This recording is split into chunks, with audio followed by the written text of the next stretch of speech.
Kia ora, and welcome to another session of English with Miss Marshall. And today we will be talking about personal responses. Everybody's favorite assessment achievement standard that we do in English, by far, hands down. This slides and video will apply to both level 1 and level 2 English, because in reality the task is very similar for both. The main difference here is kind of the level of text that you're responding to, but also the depth at which your thinking goes, how deep you go with it, how much you explain, and it should be higher for level 2, which hopefully is self-explanatory. For the personal responses, what are you expected to do? You have to respond to 6 independently chosen texts. Now, 2 of those must be what we call extended texts or books. They can be plays. If you want to do like a full-length play, that will work, but most commonly it's books. That can be fiction or non-fiction, but it must be a book. It can't be a short story from a book. It has to be the entire book. 2 or more must be written text, but they can be short. So you've got your 2 books, and you've got 2 others that have to be written. So that's 4 written texts in total, but 2 of those can be short, and 2 of them have to be books. For short text, that can be a magazine article, it can be a short story, it can be a newspaper article or a poem, and then 2 of them can be visual text. They don't have to be visual text. If you are a reader and you really love reading, you can do 6 books if you wanted. You can do 2 books and 4 short texts if you wanted, but you are allowed 2 visual texts or films. These can be films, they can be short or full length, it doesn't matter. They can be music videos if you're responding specifically to an aspect that you see or hear. They can be slam poems or spoken word poetry as performed, and speeches as they're delivered. So with the spoken word poetry and the speech, specifically you're commenting not just necessarily on the words involved, but also how they're presented, the rhythm that there is, how the speaker is, the delivery, that thing. You can comment on that when it's visual or oral text, because it's something you hear and we expect that. Common question that comes up is, what is the difference between a song and a poem? And sound. Sound is a difference. With a poem, you read it. With a song, you listen to it. So interpret that how is best useful to you. And you're meant to respond to these independently selected texts. That's the teacher speak, but what does it mean? A response is your reaction and thoughts about one or more ideas or topics or themes raised in the book. As an example, things like, what did you think about the text? What did the text make you think about? Do you see yourself as one of the characters? Why or why not? Does anything in that book remind you of our society or other texts that you may have read or watched? That's the type of thing we're after when we're after a response or a reaction.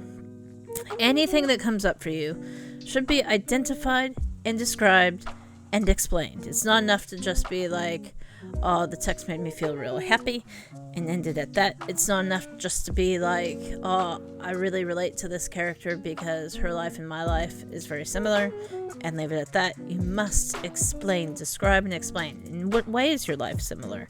Can you use a quote from the text to back that up, to show this quote in particular hit home because in my life this has happened? So by all means, take it into the personal, into your life or into your society that you live in, but do so with the explanation and that depth that we're looking for now that you're in level 1 or level 2. A response is not a review or a book report or a literary essay. And what do I mean by that? So I'm going to break that down. So in a review, you set up the premise of the story along with the main characters. You say, this story is about, and you give a little bit of a description, but then you end it because you actually just want to introduce the story and introduce the conflict. But a response, you just give a very brief overview of the story, mainly so that you set up your reader or the person you're doing the response for, which is usually your teacher. You just want to give them an overview, like, what are we even talking about? What's the situation here? I don't need an in-depth plot. That's not important to me. If I'm confused, I will go and look it up if I'm not already familiar with it, and I'm familiar with quite a few. It uses quotes for maximum effect, and in a response, uses quotes to help explain your thoughts. So they do both use quotes, and actually they use them in a very similar purpose. So that's one thing that they have in common. A reviewer mentioned things that the reviewer liked and didn't like, and you can start with that with a response, but specifically we're after what it made you think about. So if you liked it, why did you like it? What does that raise for you? Go deeper than just, this was really cool, but like explain that, and take it beyond the text when you're explaining it. A review should never spoil the ending. Even if you thought it was a terrible film or a terrible book, should never give away what happens, because that's not the point of a review. In a response, spoilers don't matter. You're writing it to your teacher generally, and spoilers are part of the process if it's relevant. Now, it may not be relevant. You may not need to mention the ending at all, depending on what you're commenting on. But that's not really the thing. And finally, a review ends with a recommendation of 3 out of 5 stars, or 5 out of 5 stars, or rush out now and see this film. And a response doesn't need to do that. If it really struck a chord with you, you can say something like, everybody should read this book. That's fine. You're not going to lose anything for doing that, but that's not really the point. That's not what we're after. The point of a response is to show engagement with the text, to show that you're interacting with it mentally, that you're thinking about some of the stuff that's come up, that you're dealing with that like you've not just read it, but you've thought about what you've read or watched. A response is not a book report. You're seniors now. You're past book reports. The premise of a book report is simple, that it gives a summary of the events of the book. Ideally, it should also use quotes, because quotes are great and they back up anything you're saying at any time. But the purpose of the book report is just to prove you've read it. A response, you get the reading credits. It is about the reading, but it's not really just about prove to me that you read this. I don't care if you read it. I mean, I do care if you read it, but I don't care if you just read it. I want to know what you thought about it. I am interested in your thoughts and your experience. The factual recounting of everything that happens, I don't care. It's wasting my time. It's wasting your time. Don't do it. And in fact, you need very little summary in a good response.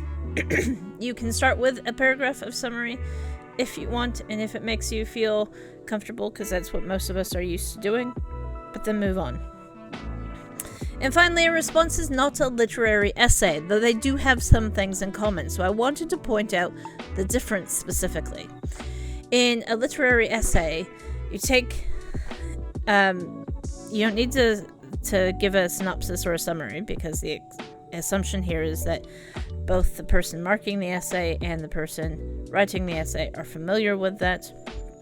But primarily, you're taking a question about the text and you're answering it one way or another. You're giving your thoughts using the details from the text and evidence from the text to answer the question about the text. But the difference here is a literary essay stays very, very much within that text. You may posit that this text is important because it relates to the human condition and we all feel a certain way, and that's the author's message. But that's right at the end if you do that. Or the worst case, it's right at the end of each paragraph. It's not really about that. It's not about relating it to you personally. It's not about relating it to society or to history or to other texts. It's really just about explaining your in-depth understanding of that text and all the ways that that question can be answered. So if you're trying to write a literary essay, for one, you're doing far too much work. And for another, you're possibly not even on the right track either, because a very well done literary essay is not a very well done response. It doesn't show me that engagement. It shows me a knowledge of the text, but it doesn't show me the engagement with the text. And it's the engagement that we're after.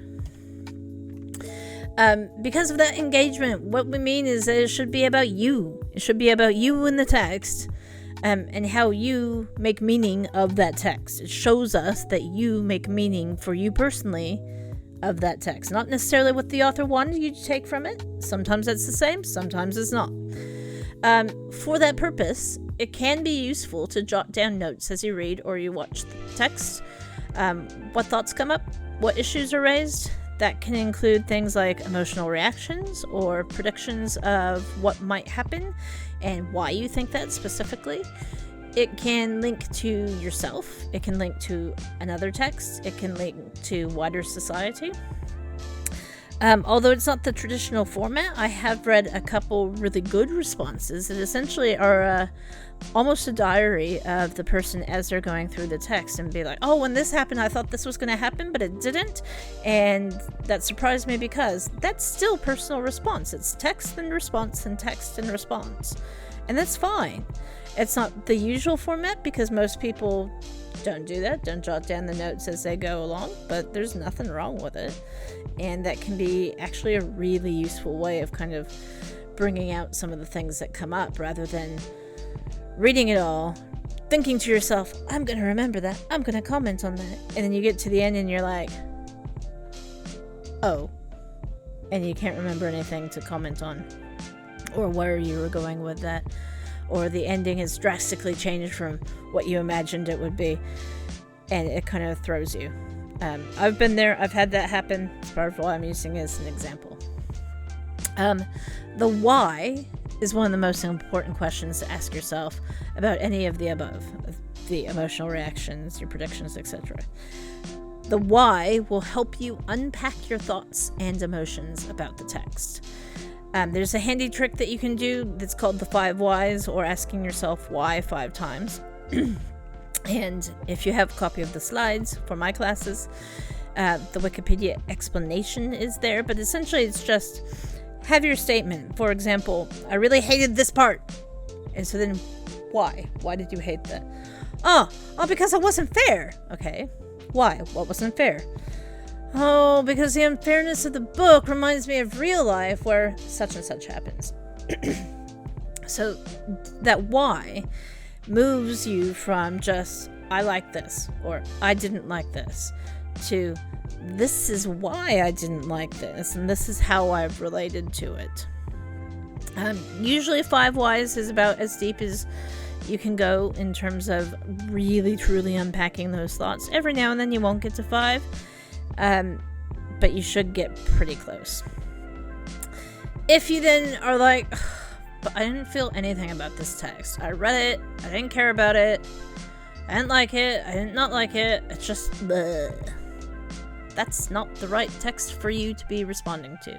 So that means that either you zoned out when you were reading or watching it, which you didn't engage with the text, or you have no engagement with the text, which is kind of the same thing.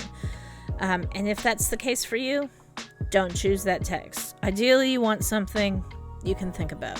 Whether you really like the text, that's great. Or whether you really didn't like the text. Sometimes those are the ones you're like, right, I really want to have a rant about this. And I hated this book because that. That's fine. We don't care whether you like it or not. Like, as a teacher, I like to see people enjoying what they read and what they watch. But sometimes those ones that you really don't like give you a lot of insight. So keep that in mind. Strong reactions mean that there's heaps that you can respond to. Reactions that you're just like, meh, there's not much there. It's going to take a lot more work to actually get to what am I responding about? What am I writing about? The response should be independently chosen. I should probably edit that. What I mean is that the text that you are responding to should be independently chosen. You may choose a text that your teacher signals for you. So if a teacher says this is a really good thing to do a response to, or we've watched this video in class, now do a response, That's great. You can choose to do a response on that. That doesn't mean you have to. It's not going to be a situation of you get to when you hand in all your responses and your teacher says, but you didn't respond to this text and that's going to fail you. It's not like that. Even those teachers that like to be a little bit stricter, it shouldn't be like that.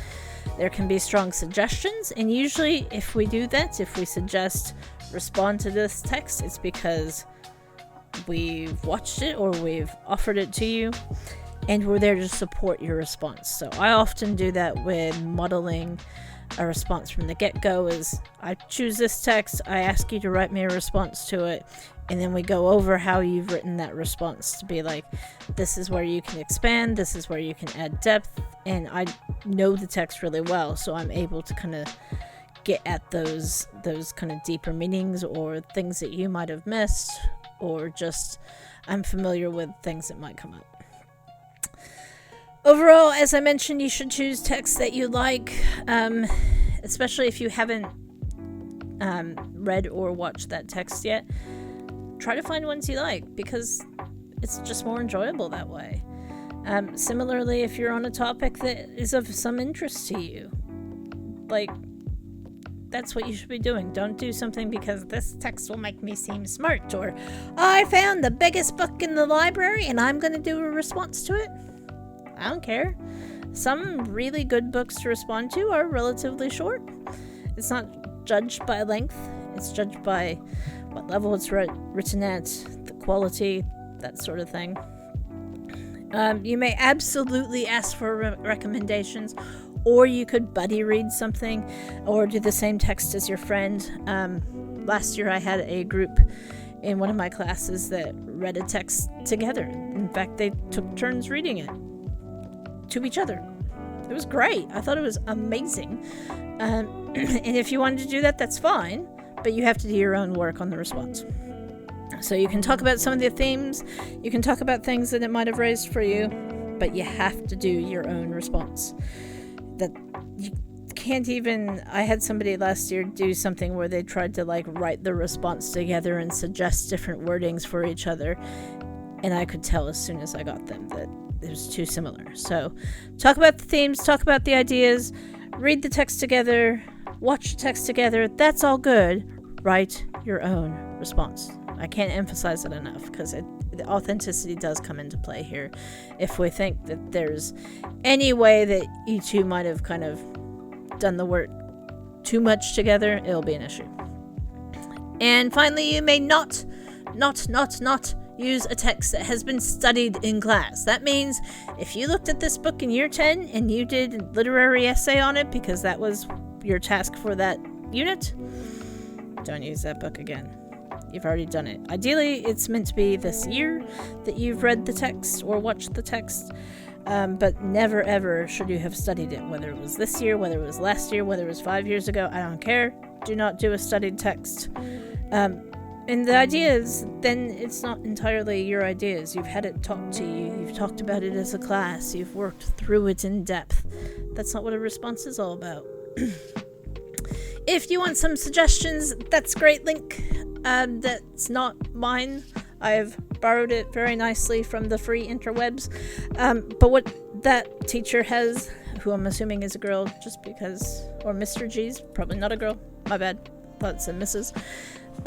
What that link has is it's a Padlet, and it has good starting points for various different genres for year 11 and for year 12 and for year 13, so it doesn't matter what year you are, it'll still apply to you if you need a starting point. If you don't need a starting point, that's fine too. There's masses of text you can choose. It's literally an infinite list in terms of what you should have access to. Response should be at your level of the curriculum. What does that mean? That sounds like teacher speak, because it is.